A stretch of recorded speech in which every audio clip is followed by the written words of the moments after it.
Sénateur Hollen, vous et Trump êtes manipulés comme des marionnettes par Poutine.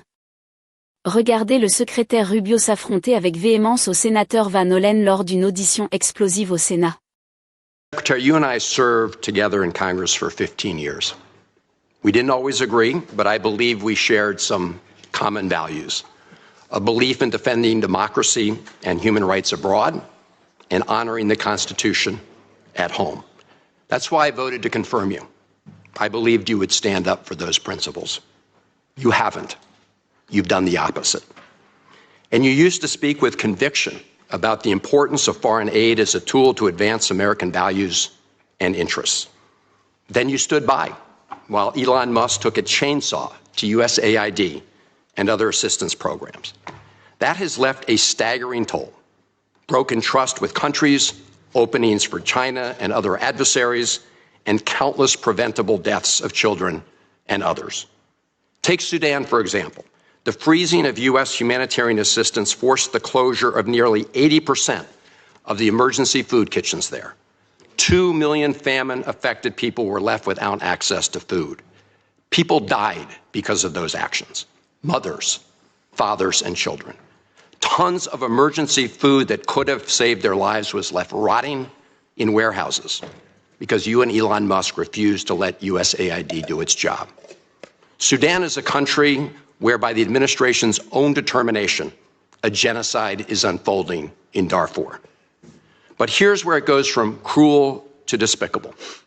While cutting off food aid to Sudanese families living through an actual genocide, you're fast-tracking white South Africans for refugee status under a manufactured claim that they are the victims of genocide.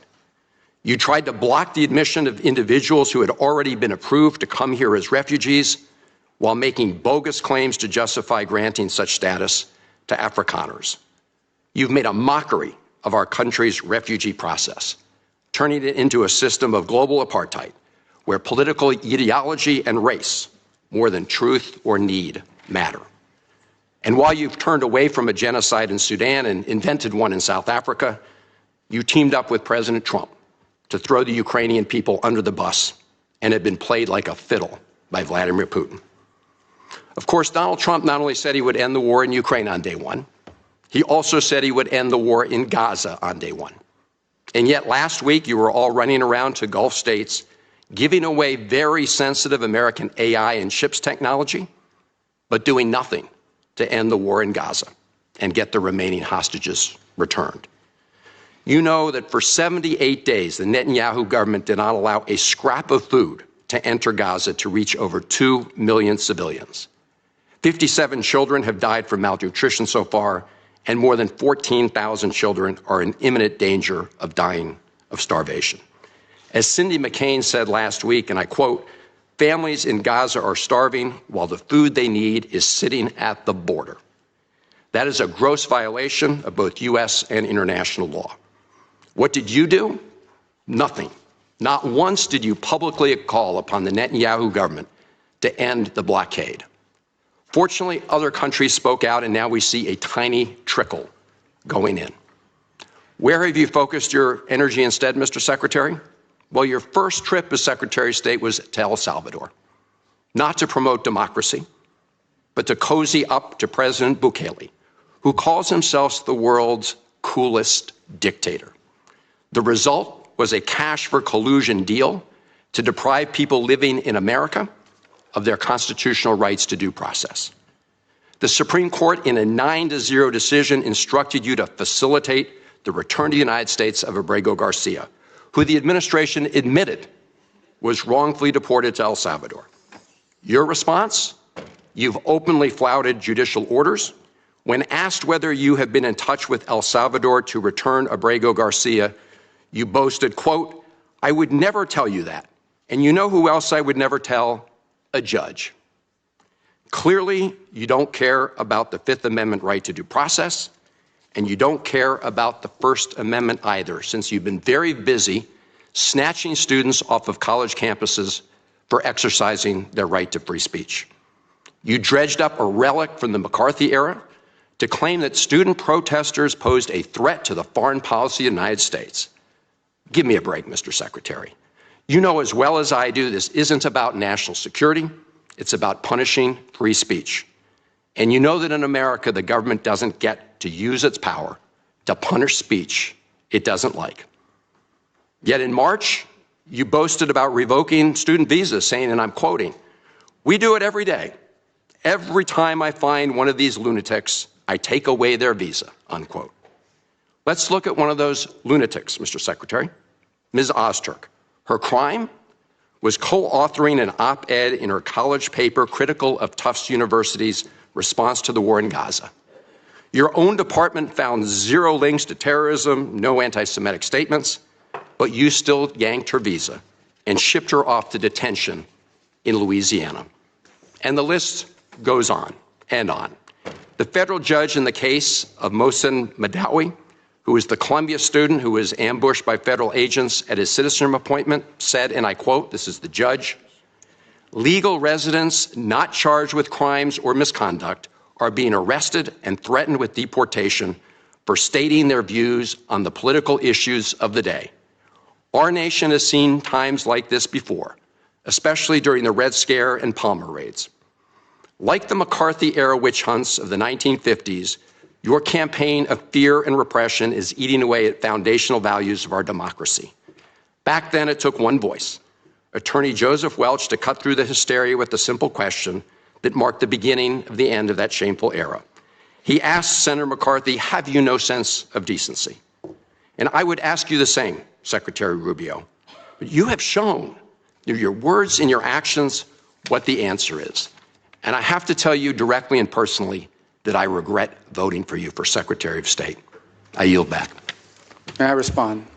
You may sit. Well, first of all, your regret for voting for me confirms I'm doing a good job, based on what I know. Well, that's just a flippant statement, Mr. Secretary. Can I respond, Mr. Chairman? You may. I didn't ask Senator, please let the Secretary have I'd be the floor. happy to, but then I can respond to his Your time's up, Senator, and willfully used, I might add. Well, your remarks do not represent the view of this committee. Well, Mr. Secretary, please. Well, I'd like to. I can't respond to everything he said because much of these are untrue, but I'll go through a few. First of all, I'm actually very proud of the work we've done with USAID. For example, I don't regret cutting $10 million for male circumcisions in Mozambique. I don't know how that makes us stronger and more prosperous as a nation. I don't regret psychosocial support services. I raised Sudan, Mr. Secretary. Can I respond, Senator, I'd ask you to suspend. You had 7 straight minutes. I chose to use my time that way, Mr. Chairman. That's my right to Please use suspend my time that way. Secretary Rubio. Well, I can go on. I mean, there's other things here. We spent $227,000 for Big Cat's YouTube channel from USAID. We spent $14 million for social cohesion in Mali, whatever the hell that means. So I can go on and on. I got the list here, and there's more. I didn't even bring the whole list. In the case of El Salvador, absolutely. Absolutely. We deported gang members, including the one you had a margarita with. And that guy is a human trafficker, and that guy is a gangbanger, and the evidence is going to be clear. In the days to come, you're going to see who you went to Senator, deport. I'm sorry, please, Mr. Chairman. Secretary Rubio has the floor. Mr. Chairman, he can't make unsubstantiated comments like that. Secretary Rubio has the floor. You Secretary had your time. Rubio should take that testimony to the federal court of the United States because he hasn't done it under oath. Here's another point, okay?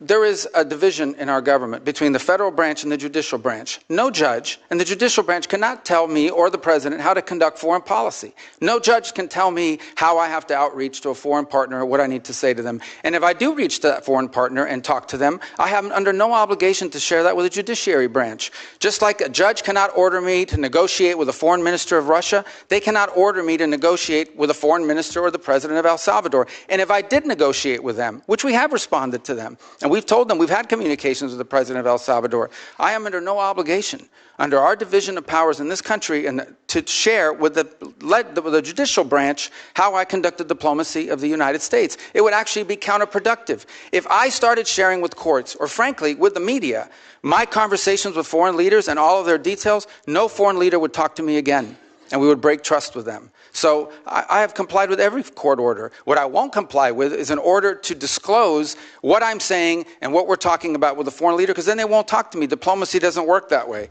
About the student visas, let me say this. I don't deport anybody, and I don't snatch anybody. The State Department does not have officers in the street snatching everybody. What I do is revoke visas, and it's very simple. A visa is not a right. It is a privilege. People apply for student visas to come into the United States and study. And if you tell me that you're coming to the United States to lead campus crusades, to take over libraries and try to burn down buildings and acts of violence, we're not going to give you a visa. Is that what Ms. Ozturk did? We're not going to give you a visa. Is that what she did? Come on, Mr. Secretary. And every single one of these cases, the factors are different. Senator, the bottom line is if you're coming here to stir up trouble on our campuses, we will deny you a visa. And if you have a First visa Amendment and we find you, we will revoke it. In the United States? And we're going to do more. There are more coming. We're going to continue to revoke the visas of people who are here as guests and are disrupting our higher education facilities. People are paying money. These kids pay money to go to school, and they have to walk through a bunch of lunatics to the who are here on student newspapers visas. disrupting the foreign policy of the United States. I want to do more. I hope we can find more of these people. That's pathetic, Mr. In fact, Secretary. the other day, some guys led a riot. I forgot what university it was, and I asked, please, can you find the arrest records of all the people that were arrested at that riot at that campus? Because if any of them have a visa, we're going to revoke it. I feel so much safer when you lock up people like Ms. Ozturk, Mr. Secretary. We've had enough time on the subject. Thank you very much. And we're going to move to Senator Lee.